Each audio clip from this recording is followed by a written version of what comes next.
Hi everyone, this is English 104, Critical Thinking and Composition with yours truly, Mark Barrera. And what I want to do in this video is just summarize and maybe quote a little bit, but mostly summarize this syllabus. So you hear it from me, not only read it, you hear it.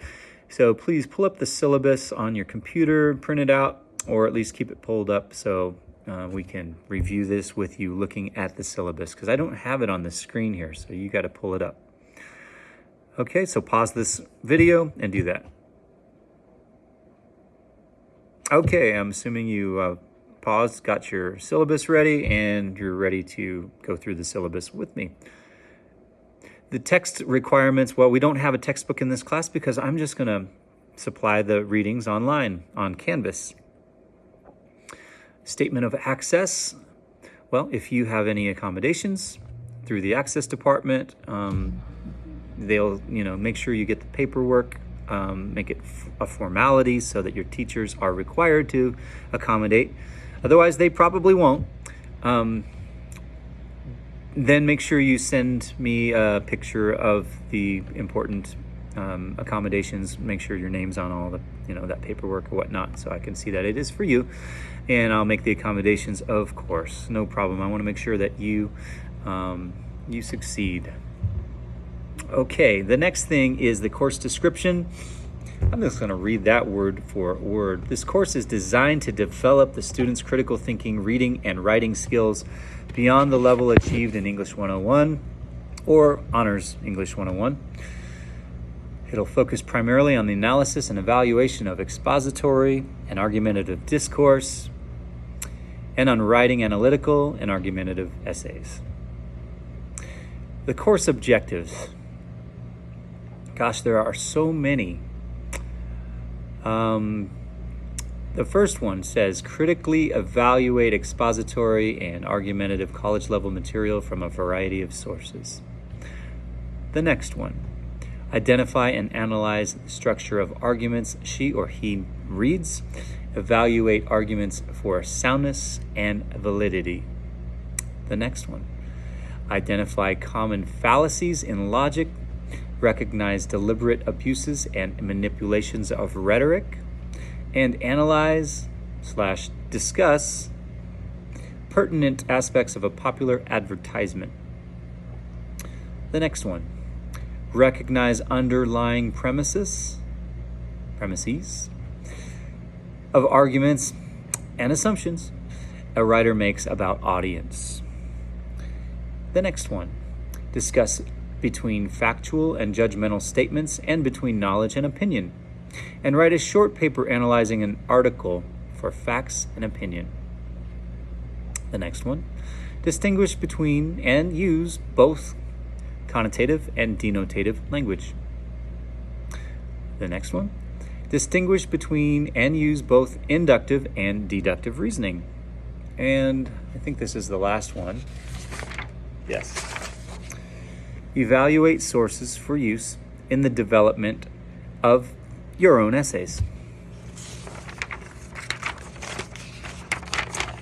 Now, the next section is the student learning outcomes. These are essentially the course objectives in a nutshell, kind of. So there's only 3 of them. This might be a little simpler to focus on, but your final will probably have to do with all of the objectives. But anyway, this is a little simpler way to look at those objectives. And they're called SLOs, or Student Learning Outcomes. The first one is critique a text for logical fallacies. The second one is evaluate source material for validity. And the last one is synthesize multiple texts and demonstrate sound logic to support an argument. Okay, now I've got a section that says important. Canvas. Essentially, this is an online class. So my other classes are web enhanced, the ones that are face to face. So that's why it says that here. But this is strictly online. So you're definitely using Canvas, big time. All right. So For example, it is required that you submit your essays on Canvas. Of course, we're going to have to. I see no point in everything is on Canvas. You know, we got how-to videos, and I'll have other videos fairly regularly in Canvas. Okay, now essays. Four essays we have. Using MLA format and citations. So make sure you are familiar with MLA, or at least familiar with the handbook, so you can refer to it and fix your essays in that format. And otherwise, you will be losing points for you if you're using APA, even though it's a cool style, it's a cool format, cooler than MLA. Chicago manuscript style, even cooler than APA, in my opinion. But I don't get to choose. This is an English class, so we have to use a Modern Language Association format. Anyway, so everything should be in MLA, as close as possible to it. I'm not going to take a lot of points off unless it's far from MLA, but try to get it as close as possible. The minimum page length will be announced in the prompts for the essays. And this is a little blurb about a 4-page essay, or just to be clear that the page length basically is the, if I say you have a 10-page paper, 9 1/4 pages is not 10 pages. It might have 10 pieces of paper, but the 9th or the 10th page is only 1/4 of the page. So that's really 9 1/4 pages, right? So similarly, a 4-page essay needs to not be only 3 3/4 pages. It would need to be 4 full pages, plus sometimes an works cited page. And that is not counted in the page count. So if you have 4 full pages and an MLA works cited page, it's not 5 pages, it's 4 full pages. Okay. I tend to find that students don't understand that, or I'm not sure if that's what the case is, but for some reason they pull it, they write shorter essays than they're supposed to a lot of times. So instead of saying 4 full pages, I'll probably say 4 1/4 full pages, or 4 1/2, so that you will definitely be on your 5th page, but maybe not quite meet 5 pages. But if it's only a 4 1/4 page paper, and you're at 4 1/2, no worries. It makes sense. All right. Essays are worth 100 points each. Discussions. That's the next section. And you're going to have some discussions probably every week, or somewhat close to every week. You'll have something to write about. So when we go to the discussion board, first of all, everything's going to be in your modules. I think that's what it's called, in your modules. And there's a button for modules in Canvas. I hope that's the right word. If it's not, let me just double check. Yep, it is called modules. So when you want to look for your assignments, I would say that's the place to look. Modules, it's basically going to follow an outline, kind of a schedule. And as we go, I'll be adding new things. So right now it's pretty much blank, but there might be homework for tonight. All right, so check the modules. It'll have links to the discussions, and links to the homework assignments, and links to essays and everything. So that is the place. But so discussions will be in there, and they're generally 5 points each. And the explanations, directions will be part of the assignment. It'll be described there. Miscellaneous assignments. Basically everything that's not an essay, a quiz, or a discussion is going to be a miscellaneous assignment. And obviously that's not a midterm or final, but you'll have quizzes also, and those are 20 points each. Midterm and final is, we'll have the midterm on either week 7 or 8, not sure yet. It'll be worth 50 points, and the final will be the last week of school, and that'll be worth 50 points as well. And the attendance, all right, leaving early or arriving late, well, that doesn't apply to you online, but if you're not doing your work, that is an indication that you're not coming to class, or you're not putting in the time. So that means you're absent. So let's do it this way. 2 missing assignments, miscellaneous ones, or you can maybe a discussion and a miscellaneous assignment, or whatever, a quiz and a missing assignment. That'll be a full absence. For every one assignment missing, that'll be half an absence. And if you miss an essay, that's a full absence, an essay. All right, basically, an essay is a full absence and everything else is a half an absence. So make sure you keep caught up, otherwise I can drop you after 2.5 absences. Get it? Let me know if you have any questions about that. Just send me an email. And speaking of emails, send it to my inbox in Canvas rather than to my VVC email. I'll try to, I should be able to respond either way, but I'd like to keep track. It's easier to keep track of my emails for this class in the Canvas inbox. Okay? Attendance, no, late work. All right. Most assignments can not be made up for points if you miss class. Late assignments, including essays, will be penalized 10% per day, not counting weekends or holidays. But Monday through Friday, that's 5. If you miss a whole week, that's 50% of the assignment if it's late a whole week.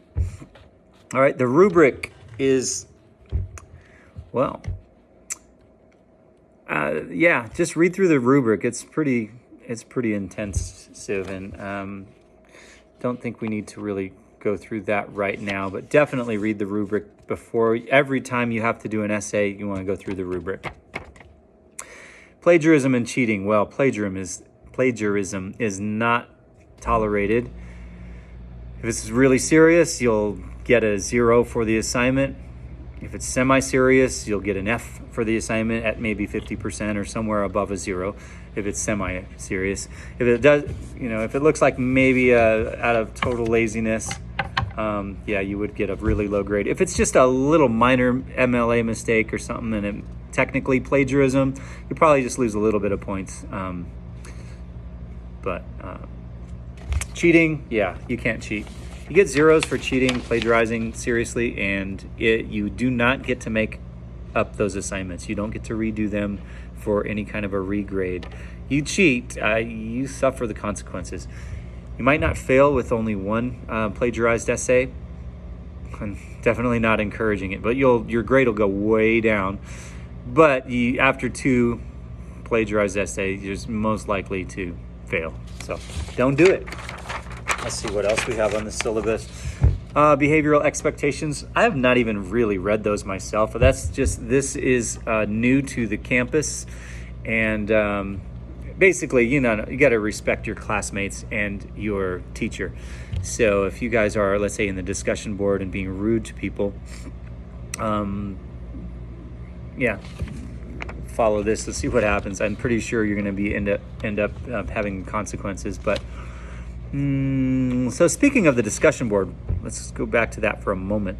When you respond to your classmates, I would like you to have a well thought out responses, not just disagreeing with them, maybe agreeing, but not when you disagree. Don't just disagree and just say that's my opinion, but try to supply some evidence or reasoning, or both, really, evidence and reasoning to why you disagree, why they're incorrect, and try to have a little tact when you tell someone you don't agree with them.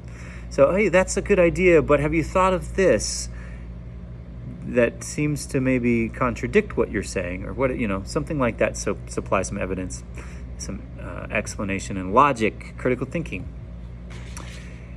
And there is an extra credit option, and I give 10 points of extra credit when you go to one of the workshops. Check the Writing Center for their schedule, and send me a picture of your workshop verification form. Or if you attend the, what else is it? Oh, if you attend a tutoring session, I think it's only 10 minutes, or maybe it's 15, but if you get some tutoring on one of your essays, so like you need some advice, or you just want to get the extra credit, whatever, you send the tutor. You can do this online if you don't want to go in person. There is something in the Writing Center. You check the Writing Center, find out how to do this online tutoring. It's not that hard. I just don't know off the top of my head. I can't give you the instructions. The Writing Center, though. Anyway, if you get any tutoring for your assignments, you send them the assignment and your what your progress is, and then the tutor will give you some advice. And it's some of the I think you can do it instantaneously if you do it during their hours. So highly recommend it.